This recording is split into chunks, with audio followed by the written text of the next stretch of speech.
करायचं स्मरण. गुरुर्ब्रह्मा गुरुर्विष्णू गुरुर्देहो महेश्वरः सद्गुरु साक्षात् परब्रह्म तस्मै श्री सद्गुरुवे नमः. जय जय रघुवीर समर्थ. जय जय रघुवीर समर्थ. श्रीमद दासबोध दशक 7वा चतुर्दश ब्रह्मनाम समास 7वा साधन प्रतिष्ठा निरूपणनाम श्रीराम समर्थ. वस्तुसी जरी कल्पावे तरी ते निर्विकल्प स्वभावे तेथे कल्पनेच्या नावे शून्याकार. जय जय रघुवीर समर्थ. श्री समर्थ कृपेने उत्तमाची सुरुवात प्रार्थनेने करून दिली. गुरुर्ब्रह्मा गुरुर्विष्णू गुरुर्देहो महेश्वरा तिघांच्या पलीकडे असणारा सद्गुरू साक्षात परब्रह्म तस्मै श्री सद्गुरुवे नमः. बघा, कार्याला सुरुवात झालेली आहे. सुरुवातच कशी करून दाखवलेली आहे. जय जय रघुवीर समर्थ. 2 वेळा जय दाखवलेला आहे. एक म्हणजे देहाचा आणि दुसरा म्हणजे बघा प्रत्यक्षपणे अंतरीचा अंतरात्मा. मतच मानलेलं आहे श्रीमताचं, खुद्द भगवंताचं वचन. आणि आपण आतापर्यंत ऐकत आलेलो आहोत ते म्हणजे लोकमतांचं दासबोध. या बोधातून संपूर्णपणे दास घडला पाहिजे. दशक 7वा चतुर्दश ब्रह्मनाम समास 7वा साधन प्रतिष्ठा निरूपणनाम. बघा, दशक सुद्धा 7वा दाखवलेला आहे आणि समास सुद्धा 7वा आलेला आहे. म्हणजेच काय, साधन प्रतिष्ठा. साधन काय लागतं? प्रतिष्ठा. बघा, जिथे जिथे साधन आहे तिथे तिथे प्रत्यक्षपणे आपण साधन म्हणजे काय, एखादी गोष्ट आपल्याला हवीशी आहे, आपल्याकडे पैसे आहेत, परंतु एखादी वस्तू विकत घेण्यासाठी बघा जी गोष्ट आपल्याला पाहिजे ती साधन म्हणून आपण उपयोग करतो की नाही. परंतु समर्थ म्हणाले इथे काही सांडावे लागत नाही, इथे काही मांडावं लागत नाही. देवाच्या चरणी काही मांडावं लागत नाही. काय लागत नाही हो, बरोबर की नाही. ज्याने आपल्याला संपूर्णपणे हा देह फुकट दिलेला आहे, परंतु फुकट जाता कामा नये. हीच खरी साधन, हेच खरं साधन. प्रतिष्ठा. प्रतिष्ठा म्हणजे आपण एखादं काम केलं, कोणीतरी आपली वाहवा करेल, आपली मान बघा केव्हा उंचावते, ज्यावेळी आपल्याकडून उत्तमाचं काम होतं तेव्हाच ना. बघा, प्रत्यक्षपणे भाग दिलेला आहे. श्रवण करूया. श्रीराम समर्थ. काय उत्तमाचा भाग आहे. वस्तुसी जरी कल्पावी तरी ते निर्विकल्प स्वभावे तेथे कल्पनेच्या नावे शून्याकार. आत्मवस्तूची कल्पना करण्याचा प्रयत्न केला तर ती मुळात निर्विकल्प आहे.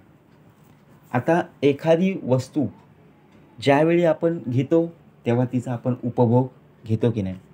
म्हणजे एखादी वस्तू असेल, बघा एखादा लाईट आहे, लाईट्स आहे की नाही, इलेक्ट्रॉनिक वस्तू आहे. जर तिचा वापर केला तरच ती चालणार आहे. आणि जर आहे तशी नवीन आपण एखाद्या शोकेसमध्ये किंवा कपाटामध्ये ठेवली, तिचा वापरच केला नाही तर ती जास्त दिवस टिकू शकत नाही, कारण ती इलेक्ट्रॉनिक वस्तू आहे. तिचा वापर करायला हवा. त्याचप्रमाणे आपला देह जर अखंड नामस्मरणामध्ये जर नसेल, देह समोर दिसत आहे परंतु नामस्मरणच जर नसेल, ते देव प्रत्यक्षपणे देवाची ओळख आपल्याला होईल का. आपल्या मनामध्ये प्रत्यक्षपणे कल्पना येत असतात. मना कल्पना कल्पिता कल्पकोटी. जरी देह खाटल्यावरी बसलेला आहे, खाट्यावरी जरी बसलेला असला तरी मनामध्ये प्रश्न बघा किती येत असतात. एकटाच आहे, त्याला कोणी बघा टच जरी केलं तरी तो दचकतो. आपण त्याला म्हणतो अरे कसल्या विचारात आहेस, बरोबर की नाही. कारण का, चिंता सतावते, वेगवेगळे विषय आपल्या अंतरी येत असतात. कल्पना जे मन करतं ना, ते मन आत्मवस्तूपर्यंत पोचू शकत नाही. आता आपल्याला जे काय हवं आहे, जे काय मागणी करायची आहे, बघा प्रत्यक्षपणे आपण लहान होतो तेव्हा आपण आई वडिलांकडे हट्ट करायचो, बरोबर की नाही? मग आपल्याला जी गोष्ट हवी आहे ते आपल्याला आई वडील आपल्याला बरोबर की नाही आणून द्यायचे की नाही, आपले लाड पुरवायचे की नाही? नक्कीच. परंतु तेथे कल्पनेचा शिरकाव कसा होणार? म्हणून कल्पनेच्या नावी शून्याकार होतो आणि अस्तित्व राहत नाही. म्हणून आपल्याला जी गोष्ट प्रत्यक्षामध्ये दिसते त्या गोष्टीचा वापर करता यायला हवा. आता आपण कल्पना काय करत असतो, बघा बसल्याच ठिकाणी मी जर विमानामध्ये गेलो ना, तर संपूर्णपणे बघा कसं वेगळंच मला जग दिसेल. म्हणजे आपण त्या कल्पनेमध्ये गेलेलो आहे. कुठे? पृथ्वीवर. या पृथ्वी तलावर तुझा देह आलेला आहे, बरोबर की नाही? काय करा ते आत्ता करा आणि जातेकडे आपले साधा. ज्या ज्या वेळेला जिथे जाशील तिथे नक्कीच उपभोग घेतला, अनुभव घेता आलाच पाहिजे. तथापि कल्पू जाता नये कल्पनेच्या हाता, ओळखी ठाई न पडे चित्ता, भ्रंश पडे. तरी पण जर आत्मवस्तूची कल्पना करू लागलो तर काहीच हाती लागणार नाही. मनाला वस्तूची ओळखच होत नाही, उलट भ्रम उत्पन्न होतो.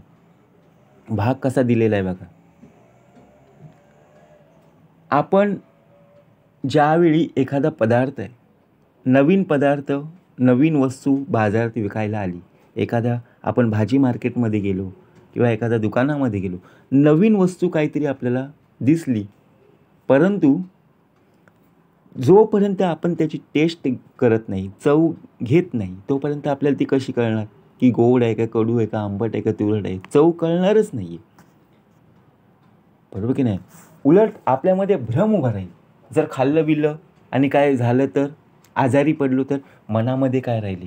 प्रश्नचिन्ह उभे राहिले. म्हणून काही दृष्टीच न दिसे, मनास तेही न भासे, न भासे न दिसे, कैसे ओळखावे. जी वस्तू डोळ्यांना दिसत नाही, मनाला भासत नाही, अशा त्या न दिसणाऱ्या, न भासणाऱ्या परब्रह्माला ओळखायचं तरी कसं? आता परब्रह्माला ओळखायचं आहे, बघा प्रत्यक्षपणे जी वस्तू डोळ्यांना दिसत नाही आणि मनाला भासत नाही म्हणजे काय? आपण प्रत्यक्षपणे हवा, वारा बघा आपल्याला स्पर्श करून जातो, जाणवतो, पण डोळ्यांनी दिसते का? हो, नाही दिसत. तसंच भगवंत आहे, ईश्वर आहे, आपल्या हृदयी आहे, आपल्या चराचरामध्ये तो दिसत नाही आहे, परंतु प्रत्यक्षामध्ये आपल्या अंतरीमध्ये, अंतरीचा अंतरात्मा आहे. म्हणून जर आपला देह चालतोय, फिरतोय, बोलतोय, सर्व काही करत आहे, जोपर्यंत आपली शिल्लक आहे तोपर्यंत आपल्या हृदयामध्ये त्याचं अस्तित्व आहे, आणि जोपर्यंत आपल्या शेवटचा दिवस संपेल त्यावेळी तो निघून जाणार आहे, बरोबर की नाही? म्हणून काही दृष्टीस न दिसे, मनास तेही न भासे, न भासे न दिसे, कैसे ओळखावे. पाहो जाता निराकार, मनासी पडे शून्याकार, कल्पू जाता अंधकार, भरला वाटे. त्याला पहावायचा जर प्रयत्न केला तर त्याला कुठलाही आकारच नाही. मनाने अनुमान करायला जेव्हा आपण जाऊ तर मन शून्याकार होऊन जातं. तरीही बघा प्रत्यक्षपणे कल्पना करावी तर सर्वत्र अंधकार भरलेला आहे. आता विचार करा,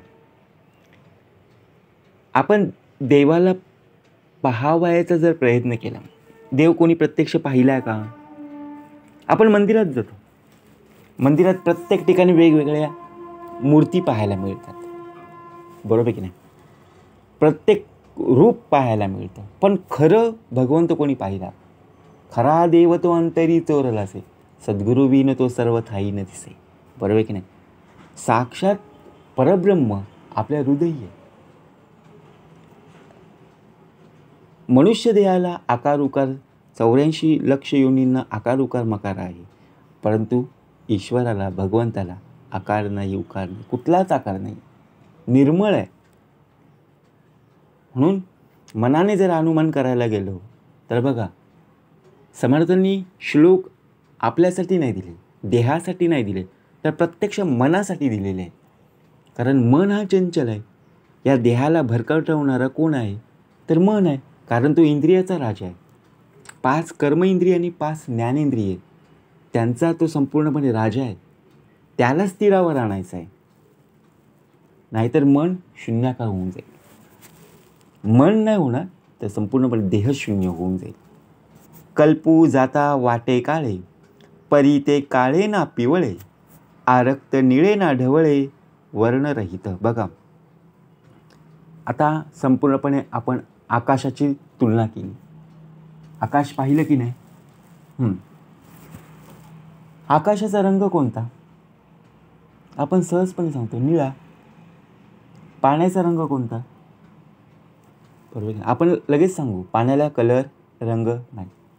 परंतु त्या पाण्यामध्ये ज्यावेळी आपण कलर टाकतो, बघा रंग टाकतो, त्यावेळी जो कलर टाकू तो कलर येईल की नाही? नक्कीच.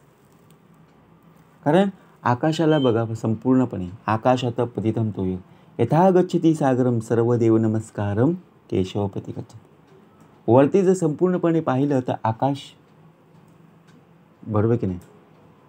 कारण आकाशाची संपूर्णपणे चादरच पसरलेली आहे. कुठेही आकाश संपलेलं नाही आहे. बरोबर की नाही? म्हणून कल्पना करून लागल्यावर ते काळं दिसतात असं वाटतं. कारण का? मध्ये ढग येतात. पाऊस आले की लगेच ढग जमा होतात की नाही? बरोबर. इंद्रधनुष्य दिसतं मध्ये. आपण काय म्हणतो? आकाशाचा कलर बदलला. इंद्रधनुष्य असतो. 7 रंग दिसतात की नाही? जयास वर्ण व्यक्ती नसे, भासाहुनी अनारिसे, रूपची नाही कैसे ओळखावे.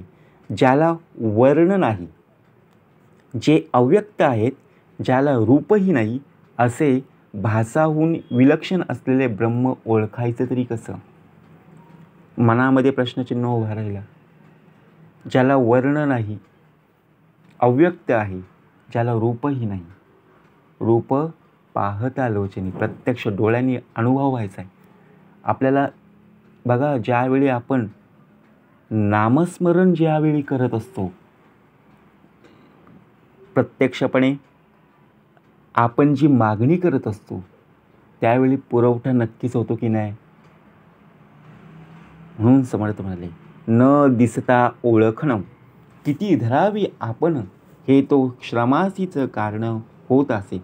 जे दिसतही नाही त्याची ओळख आपण कशी आणि किती धरावी, त्यामुळे श्रम मात्र होतात. आता आपण प्रत्यक्षपणे जर पाहायला गेलो, बघा आपल्याला लोक सांगणारी असतात देव इथे नाही आहे. देव कुठे आहे? त्या मंदिरामध्ये. परंतु या देहाला मंदिरापर्यंत नेण्याचं काम कोण करतोय? आहे ना अंतरी. म्हणजे देव प्रत्यक्षपणे, बघा ज्याप्रमाणे अंतरी आहे ना, सजीव सृष्टीमध्ये संपूर्णपणे काय आहे? ईश्वरी अवतार. न दिसता ओळखणं, कारण ते दिसतच नाही ना. डोळ्यांनी प्रत्यक्ष दिसते का? नाही. किती धरावी आपण, हे तो श्रमासीचं कारण होत असे. मग बघा, प्रत्यक्षपणे पाहावे आपणासी आपण. कोणाच्या अंतःकरणाला लागेल तर का ऐसी वर्तणूक करू नका आणि कोणालाही बोलू नका. प्रत्यक्षपणे भाग काय दिलेला आहे देवासाठी? बघा, प्रत्यक्षपणे आपण रस्त्याने चालत चाललेलो आहोत. कसा भाग दिलेला आहे? इथून मंदिर खूप दूर अंतरावर आहे. 40, 50, 60, 100 किलोमीटरपर्यंत हा देह चालत चाललेला आहे. त्याला विचारण्यात आलं, काय रे बाबा, तू एवढ्या उन्हामध्ये घामाघूम होऊन तू कुठे चाललेला आहे? बोलते, मी देवाला शोधायला चाललेलो आहोत. देव त्या मंदिरामध्ये वसलेला आहे. पण प्रत्यक्ष जर पाहिलं, या देहाला तू संपूर्णपणे त्रास देत आहेस. देवाची ओळख जर तुला इथे कळली नाही तर तिथे जाऊन बघा, प्रत्यक्षपणे दर्शन घेण्यापेक्षा तुला इथेच दर्शन दिलेलं बरं. कारण का? कारण खरा देव तो अंतरी चोरला असे. तुला तिथपर्यंत नेण्याची ताकद, तुला तिथपर्यंत नेण्याचं सामर्थ्य कोणी पुरवलं? हे जर ओळखता आलं नाही तर तिथे सुद्धा काय आहे? मूर्तीच आहे. परंतु प्रत्यक्षपणे आपल्याला आनंद समाधान कशामध्ये? आपण आपल्या शरीराला त्रास दिलेला आहे. हे तो श्रमासीचं कारण काय झालेलं आहे? बॉडी पूर्णपणे थकलेली आहे, देह थकलेला आहे. होतं असे मग शेवटी काय कळलं पाहिजे ना. जो निर्गुण गुणातीत, जो अदृश्य अव्यक्त, जो अचिंत्य चिंतनातीत परमपुरुष, जो निर्गुण असून गुणातीत आहे, जो अदृश्य आणि अव्यक्त आहे व अचिंत्य असून चिंतनातीत आहे, तोच परमपुरुष.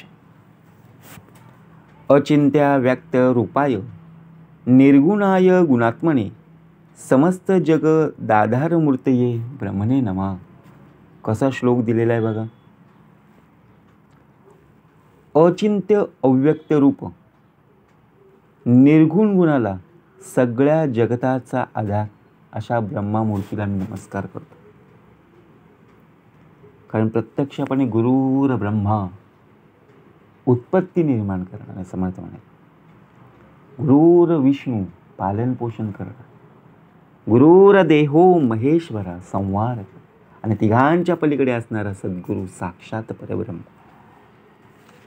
अचिंत व्यक्त रूपाय निर्गुणाय गुणात्मने समस्त जगदाधार मूर्तये ब्रह्मणे. अचिंत्य ते चिंतावे, अव्यक्तास आठवावे, निर्गुणास ओळखावे कोटणे परी. जे अचिंत्य आहे त्याचे चिंतन कसे करावे? बघा, आपल्या मनामध्ये अनेक प्रकारच्या चिंता येत असतात. सकाळी उठल्यापासून ते रात्री झोपेपर्यंत बघा, प्रत्यक्षपणे चिंतेमध्ये आपला देह असतो. आज काय करायचं, आजचा दिवस कसा जाईल, आज आपल्याकडे आर्थिक कमी आहे, आज मला हे काम करायचं आहे, सर्व काही चिंता करत असतो. परंतु समर्थ म्हणाले, या चिंतेपेक्षा जर परमेश्वराचं जर चिंतन केलंस तर नक्कीच चिंता वाहतो विश्वाची. सर्व कार्य व्यवस्थितपणे बघा, कार्यसिद्धीस नेण्यास श्री समर्थ आहे, व्यवस्थितपणे पार पाडली जाते. जे दृष्टी सची न पडे, जे मनासही नातुडे, तया तैसे पाहणे गडे निर्गुणासे. बघा, नातरी सुखाचे माहेर सुखस्वरूप, ऐसा सद्गुरु पूर्णपणी, तुटे भेदाची कडसणी, देहाविन लोटांगणी तया प्रभुसी. कुठे आहे देव? ऐसा सद्गुरु पूर्णपणे, जे दृष्टीसची न पडे, जे मनासही नातुडे, जे डोळ्यांनी दिसत नाही, ज्याच्यापर्यंत मनाचे धाव पोचू शकत नाही, त्या निर्गुणाला पाहणे कसं बरं शक्य होईल? असंगाचा संग धरणे, निरवलंबी वास करणे, निशब्दासी अनुवादने कोणे परी. असंगाची संगती कशी करायची? आता बघा, संगत आपल्याकडे उत्तम प्रकारे संगत असते, चांगली संगत आणि वाईट संगत. समर्थांनी उत्तमाची आपल्याला संगत प्राप्त करून दिलेली. सुसंगती सदा घडो, सुजन वाक्य कानी पडो, कलंक मतीचा झडो, विषय सर्वता ना पडो. का सांगितली? सुसंगती सदा घडो. का सदा कदा आपल्या बघा, प्रत्यक्षपणे जी संगत आहे ती चांगली असू दे. का? सुजन वाक्य कानी पडो, आपल्या कानामध्ये जे शब्द ऐकायला येतात ते शब्दसुद्धा उत्तमाचे असले पाहिजे. कलंक मतीचा झडो, जे वाईट विषय आहे, वाईट अवगुण आहेत ते त्यागले पाहिजेत. विषय सर्वथा नावले. विषय म्हणजे काय? काम, क्रोध, लोभ, मद, मत्सर, दंभ, संशय, चिंता यांना संपूर्णपणे काय करता आलं पाहिजे? त्याग करता आले पाहिजे. अचिंत्यासी चिंतू जाता, निर्विकल्पासी कल्पिता, अद्वैताचे ध्यान करिता द्वैताची उठे. बघा, प्रत्यक्षपणे ज्यावेळी आपण देवाचं नामस्मरण करत असतो ना, देवाची भक्ती ज्यावेळी आपण करत असतो ना, त्यावेळी बघा मध्येच जांभई येत असते, मध्येच डोळा लागतो, हातातली स्मरणिका पडते, त्यावेळी बघा आळसपणा येतो. असं का होतं हो? देवाची भक्ती करत आहे, देवाची उपासना करत आहे, देवाचं नामस्मरण करत आहे, तर त्यामध्ये अडथळे काय येतात? तरच समर्थाने उत्तमाचं सांगितलं ना, अचिंत्याचं चिंतन करायचा प्रयत्न जर केला तर निर्विकल्पाची कल्पना करू लागतो. हातामध्ये स्मरणिका आहे, परंतु देवाच्या चरणी जरी तू बसलेला असलास तरी मन कुठे आहे? तुझा लक्ष टी व्हीकडे आहे. एका हातामध्ये स्मरणिका, दुसऱ्या हातामध्ये रिमोट आहे. कसं तुला स्वस्थ आणि कसं तुला बघा प्रत्यक्षपणे स्थिर बसून देणार आहे? नाहीच देऊ शकत ना. म्हणून अद्वैताचं ध्यान धरावं म्हटलं तर द्वैताचा जोर वाढतो की नाही. म्हणून बॅलन्स उत्तमाचा असला पाहिजे. आता ध्यानाची सांडावे, अनुसंधान ते मोडावे, तरी मागू ते पडावे महासंशयी. बघा ध्यान कसलं धरावं? ज्यावेळी आपण एखादा बघा प्रत्यक्षपणे चित्रपट पाहत असतो, एखादी मॅच पाहत असतो, तर शेवटच्या बॉलापर्यंत आपण लक्ष देत असतो की बाबा मॅच जिंकणार आहे. पिक्चर पाहतो आहे, सिरियल पाहत आहोत, आपण काय करणार? ध्यान लावून पाहणार. परंतु इथे देवाची भक्ती करत असताना, देवाची उपासना करत असताना आपलं ध्यान कुठे असतं? त्यावेळीसुद्धा आपलं ध्यान परमेश्वराच्या चरणी असलं पाहिजे ना. ध्यान मूल सद्गुरुमूर्ती, पूजा मूलम सद्गुरुपदम, मंत्र मूल सद्गुरुवाक्य, मोक्ष मूल सद्गुरुकृपा. आपल्या मुखातून मंत्रसुद्धा निघत नाही. बघा देवाजवळ आपण घंटी वाजवतो, बरोबर की नाही? एका हातात निरंजन असतो, दिवा असतो, दुसऱ्या हातामध्ये घंटी असते. परंतु लक्ष कुठे आहे? मोबाईलकडे. फोन वाजतोय, काय करू? घंटी ठेवू का निरंजन ठेवू? विचार करा. त्या निरंजनामधला, त्या दिव्यामधला तेल सांडतो. आपण काय म्हणतो? अरे अपशकुन घडलं. अपशकुन घडलं नाही. तर संपूर्णपणे या देहाचं काय झालेलं आहे? बघा मन चंचल झालेलं आहे. म्हणून समर्थ म्हणाले, द्वैताच्या भेणे अंतरी, वस्तू न पाहिजे तरी, तेने समाधान उरी कदा असेची ना. ध्यान व अनुसंधान करणं द्वैताच्या भीतीने जर सोडून दिलं तर आत्मवस्तू कशी प्राप्त होणार? आता अंतःकरणात शाश्वत समाधान तरी कसं लाभणार? आपला देह संपूर्णपणे नाशिवंत आहे. पैसा हा नाशिवंतच आहे, शाश्वती नाही आहे. आपल्या या टीजभर पोटासाठी संपूर्णपणे आपण मेहनत करत असतो, दिवस रात्र संपूर्णपणे या शरीराला त्रास देत असतो. परंतु शाश्वती काय घेऊन जाणार आहे? जे देवाचं नामस्मरण आहे, देवाची भक्ती आहे, देवाची उपासना करत आहे, देवाच्या संपूर्ण बघा नामस्मरणामध्ये जर तुझा देह असेल तर नक्कीच शाश्वती शेवटपर्यंत आहे. सवे लाविता सवे पडे, सवे पडता वस्तू आतुळे, नित्यानित्य विचार घडे समाधान. बघा सवय, सवे लाविता सवे पडे म्हणजे काय? आपण सकाळी किती वाजता उठतो? आपली सकाळ म्हणजे काय? समर्थांनी उत्तमाचा श्लोक दिलेला आहे, प्रभाते मनी राम चिंतित जावा, पुढे वैखरी राम आधी बधावा. आपली सकाळ उत्तमाची असली पाहिजे. सूर्योदय व्हायच्या अगोदर, बघा सूर्य उगवायच्या अगोदर आपण उठलो गेलो पाहिजे. आपली सकाळ म्हणजे 11-12 वाजता, बरोबर की नाही? म्हणजे विचार करा, सवय का असावी? सवे पडता वस्तू आतुडे. ब्रह्मवस्तूचे ध्यान व अनुसंधान करण्याची सवय लावली की कालांतराने त्या अभ्यासाच्या योगाने व नित्यनित्य विचाराच्या योगाने आत्मवस्तूची प्राप्ती होऊन समाधान लागते. नित्यानित्य विचारे घडे समाधान. म्हणजे बघा जी सवय आपल्याला प्रत्यक्षपणे बघा आपण नियोजन केलं, त्या नियोजनाप्रमाणे जर आपण पूर्णपणे काम करत राहिलो तर वेळेवर सर्व कार्य होत असतात. आपण रात्री ठरवलेलं असतं की उद्या सकाळी 6 वाजता जाग येईल आणि सर्व कार्य उरकून 9ची ट्रेन आहे, मला ऑफिसला जायचं आहे. परंतु 6 वाजताचा बघा संपूर्णपणे आपण उठण्याचा टायमिंग आहे, तिथे आपण 8 वाजता उठतो. आळसपणा आपल्या अंगी आलेला आहे, बरोबर की नाही? आळसपणा नसावा. सवय आहे, सवयी उत्तमाची ज्याप्रमाणे बघा संगत आहे त्याचप्रमाणे सवय आहे.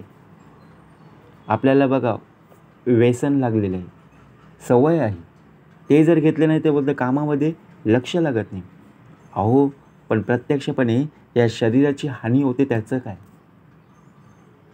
बरोबर की नाही?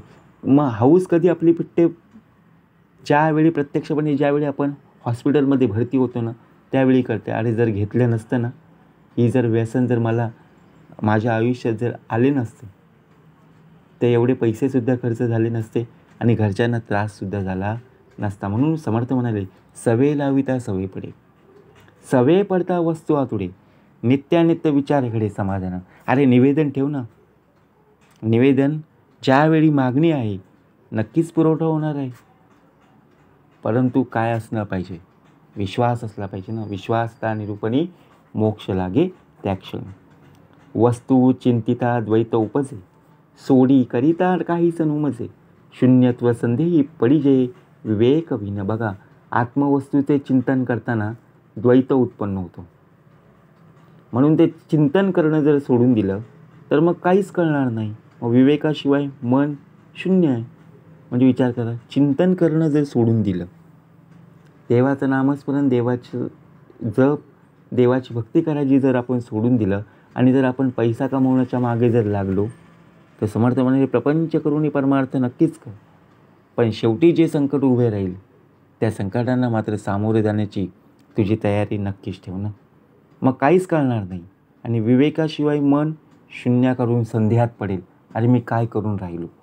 विचार करा, जोपर्यंत मित्र उत्तमाचे असतात, बघा मित्रत्व टिकणं खूप गरजेचं असतं, बरोबर की नाही. परंतु आपण जर ओव्हर स्मार्ट करायला गेलो, आपण आपला अभिमान जर अंगाशी घेऊन आलो तर शेवटी शून्य करायचं आहे ना. म्हणून विवेक धरावा, ज्ञाने प्रपंच सारावा, अहंभाव ओसरावा, परी तो ओसरेना. म्हणून नित्यानित्य विवेक करून त्या ज्ञानाने आसार प्रपंच बाजूस सारावा व अहंभावाचा त्याग करावा. बघा, समर्थाने उत्तमाचा श्लोक लिहून दिलाय. ज्याप्रमाणे जी ओवी लिहून ठेवलेली आहे, अभिमान उठे मत्सर, मत्सरे तिरस्कार, पुढे क्रोधाचा विकार प्रबळवळे. आणि ज्याप्रमाणे श्लोक सुद्धा पण लिहून ठेवलाय, मना सांग पा रावना काय झाले, अकस्मात ते राज्य सर्वे उडाले. का आलेला आहे अभिमान? प्रत्यक्षपणे अभिमान कुठे असावा, बरोबर की नाही. परब्रह्म ते अद्वैत, कल्पितांच उठे द्वैत, ते हेतू आणि दृष्टांत काही नसले. बघा, अद्वैत परब्रह्माचं चिंतन करू जावे, तेथे द्वैत उत्पन्न होतं. तेथे स्वतंत्र विचार अथवा दुसऱ्या वस्तूच्या दृष्टांतानं केलेलं मन काही कामास येत नाही. म्हणून समर्थाने सांगितलेलं आहे, जे 2 कान दिलेले आहे उत्तमपणे श्रवणासाठी दिलेले आहे. ऐकल्याविन कळले, शिकल्याविन शहाणपण आले, ऐसे देखिला न ऐकेले भूमंडळी. जे संपूर्णपणे श्रवण केले ना, त्या श्रवणाचं मनन आणि मननाचा निजध्यास नक्कीच करता यायला हवा. ते आठविता विसरीजे, का ते विसरून आठविजे, जाणून या नेनिजे परब्रह्म ते. परब्रह्माच्या स्मरणात स्वतःचा विसर पडला पाहिजे. आपण कोण आहोत याचा विचारच करता यायला ना, बरोबर की नाही. जर आपण जर स्वतःहून जर मी देवाची भक्ती करतो मीपणा जर आणलास तर नक्कीच बुडाला ना. समर्थ म्हणाले, मी करता ऐसे म्हणसी, तेने तू कष्टी होसी, राम करता म्हणसी, तेथे यश कीर्ती प्रताप. म्हणून मीपणा त्यागला गेला पाहिजे. परब्रह्माची बघा उपासना करत आहे, परब्रह्माच्या स्मरणात स्वतःचा विसर पडला पाहिजे. मी देवाचा आणि देव माझा, बस. अथवा स्वतःला विसरून त्याचं स्मरण केलं पाहिजे. थोडक्यात म्हणजे काय, परब्रह्मात जाणलं तर बघा नक्कीच जी शाश्वती आहे त्याचं सामर्थ्य नक्कीच प्राप्त होईल. त्यास न भेटता होय भेटी, भेटो जाता पडे तुटी, ऐसी हे नवल गोष्टी मुकेपणाची. बघा, मीपणाने त्याची भेट घेऊ लागलं तर भेटच होऊ शकत नाही. आणि भेट घेतो असं जो मीपणा सोडून दिला तो अचानक भेट घडते. म्हणून बघा, प्रत्यक्षपणे एक देवाकडं मागणी करतोय आणि एक देवाकडं मागणी करता त्याला सर्व काही मिळतं आहे. म्हणजे विचार करा, ते साधू जाता साधवे ना, ना तरी सोडिता सुटे ना, लागला संबंध तुटेना निरंतर. त्या परब्रह्माची प्राप्ती करून घ्यावी तर ते साध्य होत नाही. पण वास्तविक पाहता ते सदैव बघा प्रत्यक्षपणे त्या सोडावे म्हटले तर सुटत नाही. एखादं व्यसन असतं बघा, सुटत नाही हो. कुठे कुठे आपण गेलेलो असतो, परंतु प्रत्यक्ष जा सद्गुरूशी शरण. एखादा संबंध पाठीस लागला की तो जसा सुटत नाही तसं परब्रह्म निरंतर आपल्याबरोबर राहतं की नाही. ते असतची सदा असे, ना तरी पाहता दुराशे, न पाहता प्रकाशे, जेथे तेथे ते सदा आपल्या सन्निध असते, जवळ असते. बघा आपण एखादा जॉब असेल, एखाद्या कामानिमित्त ज्यावेळी आपण बाहेरगावी जात असतो, बाहेरच्या देशात जात असतो, त्यावेळी आपल्यासोबत कोणी असतं का? नाही ना. शेवटी सोबत कोण असतो? आले आपण परदेशात, जवळी नाही बंधू भ्रात, भेटलासी तू परमार्थ अंतकाळीचा सोयरा. तोच असतो ना शेवटी.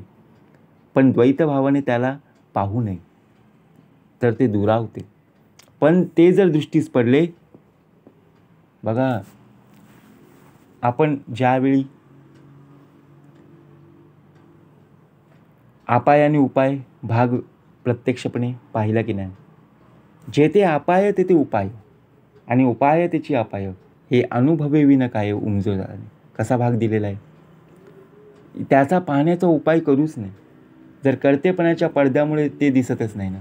देव पाहायला जर गेलो तर देव दिसेल का आपल्याला? नाही आहे, बरोबर की नाही. फक्त तो जाणवतो. ज्या ज्या वेळेला संकट उभी राहतात त्या त्या वेळेला ते संकट दूर होतं की नाही, बरोबर की नाही. त्याला जर आपण बघायला गेलो, पाहायला गेलो तर प्रत्यक्षपणे बघा देव कुठे आहे? आपल्या अंतरी. हे कोडं प्रत्यक्ष अनुभवाशिवाय कसं काय उलगडणार, बरोबर की नाही. ते नुमतताची नुमजे, उमजोन काहीच नुमजे, ते वृत्तीविन पाविजे निवृत्तीपद. ज्यावेळी आपणास वाटते की मला हे उमजले, मी त्याला जाणले, त्यावेळी खरे तर आपण काहीच जाणलेलं नसतं. आपण फुकटचं मीपणा आणत असतो. मला देव कळला, देव कुठे राहतो त्याचासुद्धा मी पत्ता सांगतो, पण आपल्याला देव कुठे आहे हेच माहिती नाही. ज्यावेळी खरं ते उमजतं तेव्हा जाणून घेणारच कुणीतरी वेगळा असतो आणि तिथे आपण नसतो. कारण का? आपण प्रत्यक्षपणे खोटं बोललेलो आहोत. जाणणे म्हणजे त्याच्याशी ऐक्य पावणे होय. जोपर्यंत वृत्ती असते तोपर्यंत द्वैत असते. वृत्ती ही ज्यावेळी लय पावते तेव्हा निवृत्ती पदाची म्हणजेच परब्रह्माची प्राप्ती होते. ते ध्यानी धरिता नाही, चिंतने चिंतावे ते काय, मनामध्ये न समाये परब्रह्म ते. परब्रह्माचं ध्यान धरता येत नाही, त्याचं चिंतन करता येत नाही व ते मनात पावत नाही. त्यास उपमे द्यावे जळ, तरी ते निर्मळ निश्चल, विश्व बुडाले सकळ, परी ते कोरडेची असे. त्याला जलाची उपमा देता येत नाही, कारण ते निर्मळ आहे, निश्चळ आहे. प्रलयकाली सर्व विश्व दृश्यदृष्टी जलमय झाली तरी ते जसेच्या तसे कोरडेच असते. बघा पूर कितीही येऊ दे, कितीही निसर्गाचा कोप होऊ दे, परंतु ज्याप्रमाणे बघा आकार उकार आहे का? नाही आहे. कारण प्रत्यक्षपणे एखादं मंदिर असतं, त्या मंदिरामध्ये बघा भरतीच्या वेळी पाणी येतं, परंतु त्या पायरीपर्यंतच येतं, बरोबर की नाही. पूर आलेला असतो तरी मंदिरापर्यंत पाणी जरी आतमध्ये गेलं तरी देव शुष्क आणि कोरडा जसेचा तसंच. कसा भाग दिलेला आहे.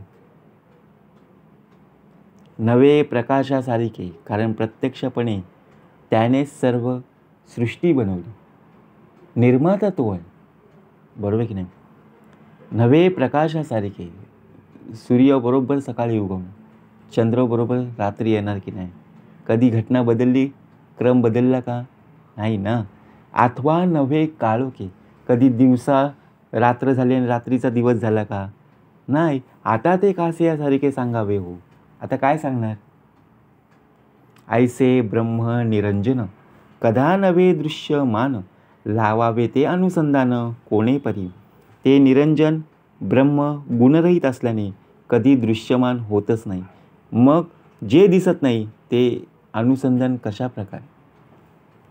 अनुसंधान लावू जाता काही नाही वाटे आता, नेने मनाची माथा संदेह वाजे.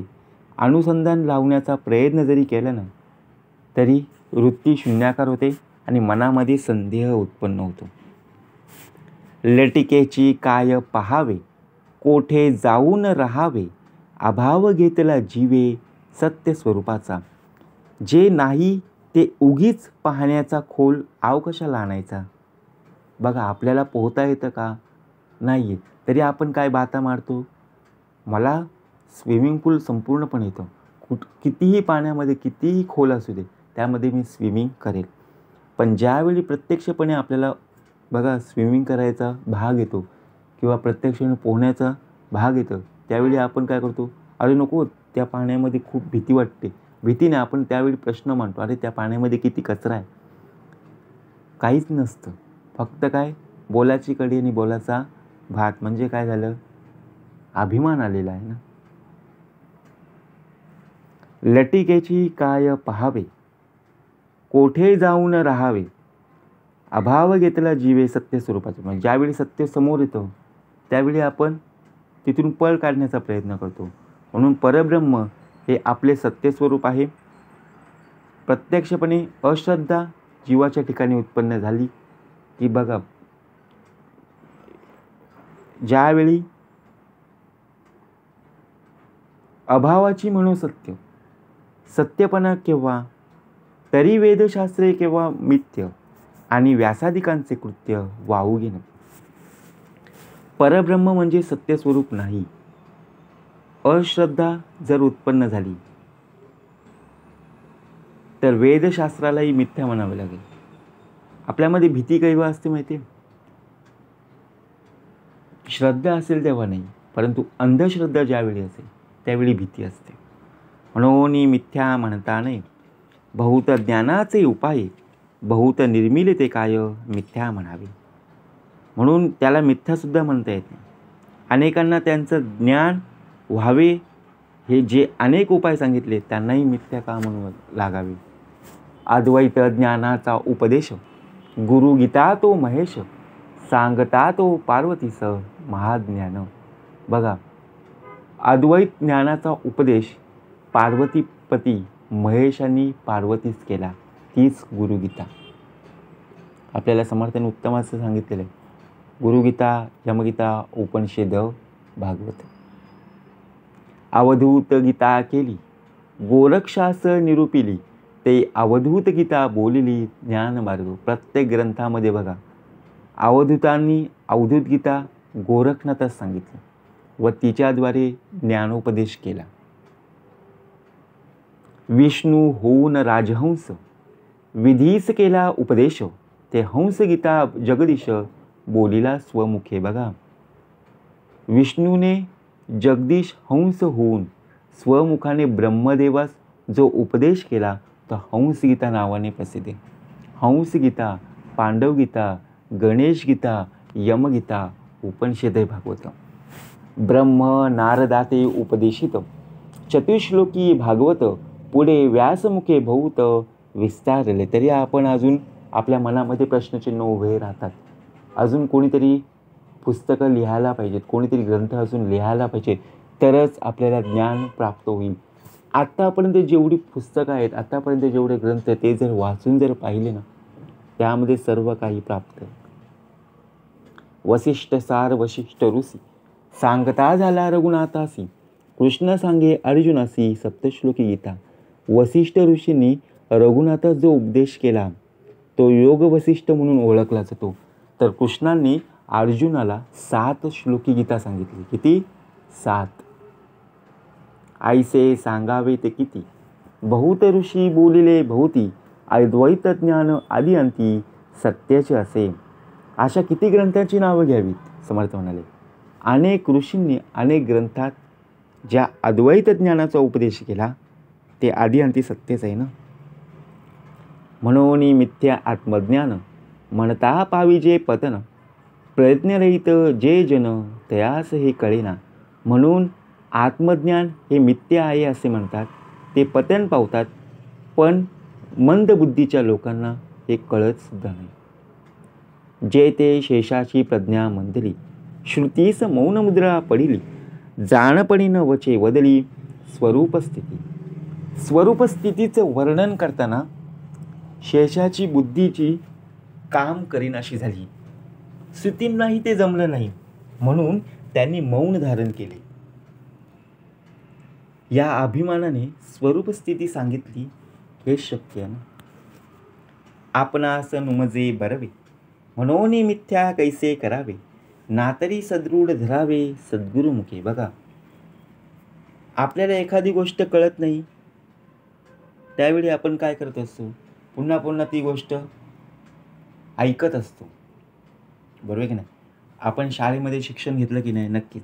जर आपल्याला एखादा प्रश्न समजला नाही तर आपण उभे राहतो आणि सरांना सांगतो की नाही, टीचरांना सांगतो की नाही, सर मला हे समजले नाही, टीचर मला समजले नाही, पुन्हा सांगा. ते सांगतात की नाही. तसंच आहे, सद्गुरुमुखाने श्रवण करून मनन निजध्यासाने ते अंतरी काय झालं पाहिजे, ठसायला हवं ना, ठसा उमठवायला हवा. जर आपण ते प्रश्न कानाने ऐकलं, या कानाने सोडून दिले, तर नक्की काय होईल, आत्मप्रचिती येईल का, नाही येणार. जर ते श्रवण केलेलं आहे ते संपूर्णपणे अंतरी पेरता आलं पाहिजे. श्रवणाचं मनन आणि मननाचा निजध्यास आपल्याकडून होता आला पाहिजे. मिथ्या तेची सत्य झाले, सत्य असून मिथ्या केले, संदेह सागरी बुडाले अकस्मात मन. बघा, पंचमहाभूत दिलेली आहेत, पृथ्वी तेज आप.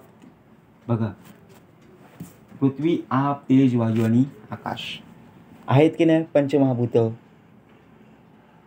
पंचभौतिक दृष्टी प्रत्यक्ष डोळ्याने दिसत असते, परंतु ती सत्य वाटत होती. मनाचा गोंधळ केव्हा उडतो, बरोबर की नाही. मनास कल्पायाची सवे, मने कल्पिले ते नव्हे, तेने गुणे संदेह धावे, मीपणाचे निकंथे. ज्यावेळी मीपणा येतो ना, त्यावेळी संपूर्णपणे बुडालेलं असतं. अनेक मनामध्ये संशय निर्माण होत असतात. तरी तो पंथची मोडावा, मग परमात्मा जोडावा, समूळ संदेह तोडावा, साधुजीने संगती. म्हणून मीपणाचा मार्ग सोडून द्यायलाच हवा. साधूंच्या समागमाने सर्व संशय समूळ नष्ट करून परमार्थ प्राप्ती करून घे. मीपण शास्त्र तुटेना, मीपण फोडिता फुटेना, मीपण सोडिता सुटेना, काही केल्या. मीपण हे शास्त्राने तुटत नाही, त्याला फोडावं म्हटलं तर ते फुटत नाही, त्याला सोडून झटकून तरी सुद्धा ते केल्यास सुटत नाही ना. मीपणे वस्तू नाकळे, मीपणे भक्ती मावळे, मीपणे शक्ती गळे वैराग्याची. मीपण असते तोपर्यंत आत्मवस्तूची प्राप्ती होत नाही. मीपणाने भक्ती केली तरी होणार नाही, म्हणून वैराग्याचे बळ कमी होऊ लागते. मीपणे प्रपंच न घडे, मीपणे परमार्थ बुडे, मीपणे सकळही उडे यश कीर्ती प्रताप. एवढंच काय, मीपणामुळे प्रपंचसुद्धा धड होत नाही आणि परमार्थ तर सापच बुडतो. म्हणून मीपणामुळे माणसाचं यश, कीर्ती आणि प्रताप सर्व काही नष्ट होतं.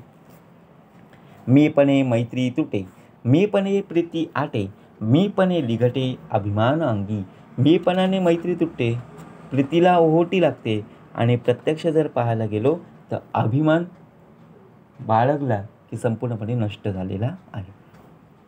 मीपणे विकल्प उठे, मीपणे कलह सुटे, मीपणे समूह फुटे ऐक्यताचा.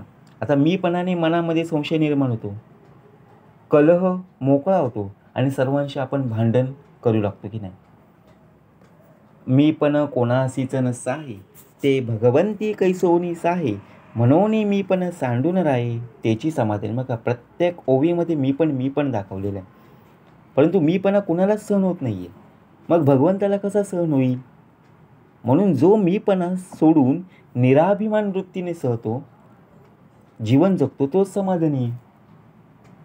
मीपण कैसे त्यागावे, ब्रह्म कैसे अनुभवावे, समाधान कैसे पावावे निसंगपणे. आता याचं उत्तर आपल्याला दिलेलंच आहे.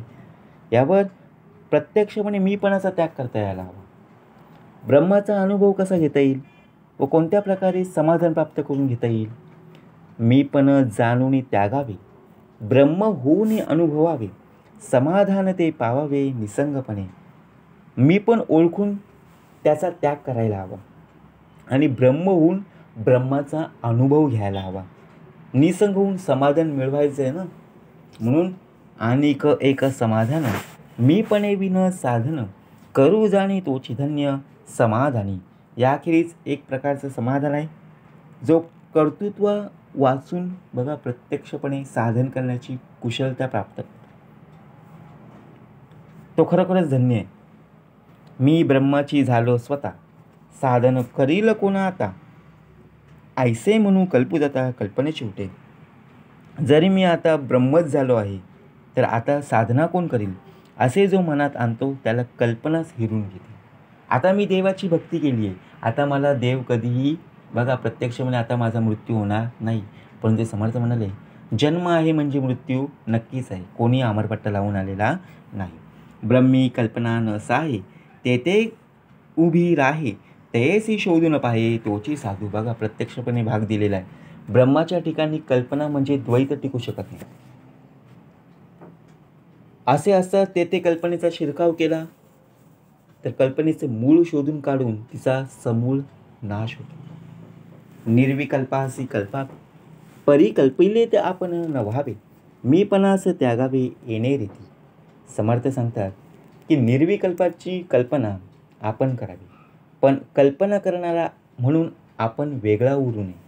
याप्रमाणे वेगळे न राहता परब्रह्म वस्तूशी ऐक्य झाले तर मीपणाचा त्याग आपोआपच घडतो.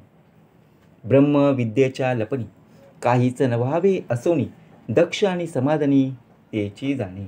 बघा प्रत्यक्षपणे आपल्या देहाला दक्ष म्हणजे सावध राहणं गरजेचं आहे आणि त्याचप्रमाणे आपल्याला सावधसुद्धा असणं गरजेचं आहे. जयास आपण कल्पावे, तेची आपण स्वभावे, येथे कल्पनेच्या नावे शून्य आले. निर्विकल्प अशा ब्रह्माची कल्पना करता करता त्या ब्रह्माशी स्वाभाविकपणे जेव्हा ऐक्य होते तेव्हा कल्पना शिल्लक उरत नाही. पदी होऊन चळो नाही, करावे साधन उपाय, तरीच सापडो सोये अलिप्तपणाचे. आता अलिप्तपणा पाहिजे, बरोबर की नाही. मग आपल्याला ज्याप्रमाणे उपाय आपण कितीतरी केले पण मार्ग कुठे आहे? अलिप्त पण येईलच कसं? मोक्षप्राप्ती कुठे आहे? समर्थ म्हणाले मोक्षप्राप्ती इथेच आहे. काय करा ते आत्ता करा आणि जाते घडी आपली साधा. राजा राजपदी असता, उगीच चाले सर्व सत्ता, साध्याचे होऊन तत्वता साधन करावे. बघा राजा आपल्या राजपदी आरूढ झालेला असतो, तो स्वतः काहीच करत नाही पण त्याच्या सत्तेने आपोआप सर्व कारभार सुरळीत चालू असतो. राजा एका ठिकाणी बसतो पण राजाचे सर्व काही बघा प्रमुख जे असतात कार्य करणारे, बरोबर की नाही, तेच काम करतात की नाही. राजा फक्त हुकूम देणार. साधना आले देहाच्या माता, आपण देह नव्हे सर्वता, ऐसा करू अकर्ता सहजची आहे. साधन ही एक क्रिया आहे, ती देहाच्या द्वारेच घडत असते. आपण तर सर्वता देहच नाही, त्यामुळे साधन करूनही आत्मज्ञानी हा सहजच अकर्ताच राहतो ना. देह आपण ऐसे कल्पावे, तरीच साधन त्यागावे, देहातीत असता स्वभावे देह कैसा. असा संकल्प देहबुद्धीशिवाय उडू शकत नाही. आपण देहातीत स्वाभाविकपणे आहोत तर मग देहाचा संबंध येतोच कुठे? ना ते साधन ना ते देह, आपला आपण निसंदेह, देहीच असून विदेह स्थिती ऐशी. बघा स्थिती कशी होते मग आपली? देहाकडून होणारं साधन, देह हे आपल्याशी संबंधित नाही. आपल्याकडे बघा कुठल्याही प्रकारचा अनुभव ज्यावेळी असतो ना त्यावेळी आपल्याकडे मी पण येतो, परंतु ज्यावेळी आपल्याकडे अनुभव नसतो बघा त्यावेळी आपली गत का होत असते, बरोबर की नाही. साधने विन ब्रह्म होता, लागो पाहे देह ममता, आळस प्रबळे तत्वता ब्रह्मज्ञान मिसे. साधनाशिवाय ब्रह्म झाल्याने म्हणजेच केवळ शब्दज्ञान उत्तम झाल्याने देहाबद्दल आत्मीयता उत्पन्न होऊ लागते आणि आपणास ब्रह्मज्ञान झालं आहे असं वाटून आळस मात्र वाढू लागतो. आपल्याकडून आळस, कंटाळा हा बाहेर पडला पाहिजे. परमार्थ मिसे अर्थ जागे, ध्यान मिसे निद्रा लागे, मुक्ती मिसे दोष भोगे अनर्गळता. बघा, परमार्थाच्या निमित्ताने स्वार्थ जागत राहतो. आपल्यामध्ये स्वार्थीपणा नसावा हो. ध्यानाच्या मिशाने बघा झोप येऊ लागते. आपण हातामध्ये स्मरणिका आहे पण झोप येते. हातातली स्मरणिका पडते. मगाशी भाग झालेला आहे. आपण मुक्त आहोत. त्या कल्पनेमुळे आपण काय करतो मनामध्ये प्रश्न उभा केलेलाच आहे. आपण मनामध्ये ठरवतो की बाबा आता मी देवाची भक्ती करत आहे म्हणजे मला संपूर्णपणे पुण्य लाभेल. परंतु आळस पण आलेला आहे. बरोबर की नाही? विषय भोग सेवन करू लागत आहे. मग दोषी कोण? निरूपण मिसे निंदा घडे, संवाद मिसे विवाद पडे, उपाधी मिसे येऊन जडे अभिमान अंगी. निरूपणाच्या निमित्ताने परनिंदा घडते, संवादाच्या मिशाने वितंडवाद घालू लागतो आणि उपाधीच्या योगे अभिमान अंगी जडतो. तैसा ब्रह्मज्ञान मिसे आळसांतरी प्रवेशे, म्हणे साधनाचे पिसे काय करावे. या प्रकारे ब्रह्मज्ञानाच्या मिशाने अंतरात बघा प्रत्यक्षपणे आळस जर प्रवेश केला ना तर मी ब्रह्मज्ञानी आहे. आता बघा वेड्यासारखं साधन कशासाठी कर, बरोबर की नाही? की करोमी क गच्छमी, की गृहमी त्यजमी किम, आत्मना पुरीत सर्व महाकल्पना बुना. बघा प्रत्यक्षपणे श्लोक कसा दिलाय. महाप्रलयाच्या वेळी जिकडे तिकडे पाणी भरून जाते. आपल्याकडे पूर आलेला होता की नाही? सर्व ठिकाणी काय होतं? पाणीच होतं ना. त्याचप्रमाणे आत्माही सर्व ठिकाणी भरलेला आहे. मग मी काय करू? कोठे जाऊ? काय घेऊ? आणि कशाचा त्याग करू? ज्यावेळी आपण बघा पूर आला त्यावेळी आपण ठरवत होतो की नाही अरे आता कुठे जाऊ, काय करू, कुणाच्या इथे जाऊ.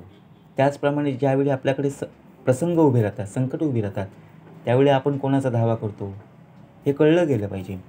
वचना आधारी लाविले, जैसे शस्त्र फिरविले, स्वतः म्हणून घेतले जयापरी. म्हणून स्वतः नाही, या वचनासारखी वचने तो आपल्या वागण्याचं समर्थन करण्यास आधार म्हणून देतो. आपल्याला आधार कोणाचा आहे? बघा आपल्याच शस्त्राने आपण स्वतःला जखमी करून घेतो आणि दुसऱ्यांना दोष देत बसत असतो.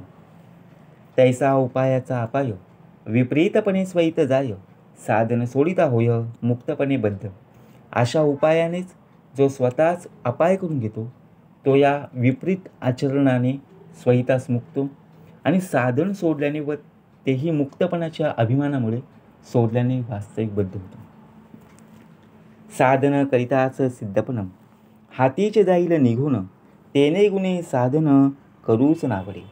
त्याला वाटत असते की आपण सिद्ध असून जर साधन केले तर सिद्ध पण हातातून निघून जाईल. या विचाराने त्याला साधन करावेसं वाटत नाही.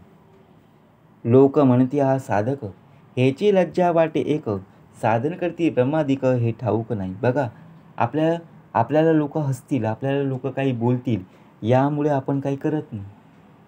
परंतु लोक हसायलाच असतात, लोक बोलायलाच असतात, परंतु पोसायला मात्र कोणीही नसतं ना. आता असो हे अविद्या, अभ्यास सरणी विद्या, अभ्यास पाविजे अद्या पूर्ण ब्रह्म. म्हणून सर्व अविद्येचा प्रभाव होय. सद्विद्या ही अभ्यासाला अनुसरणारी असते. जे पूर्ण ब्रह्म त्याची प्राप्ती अभ्यासानेच होते.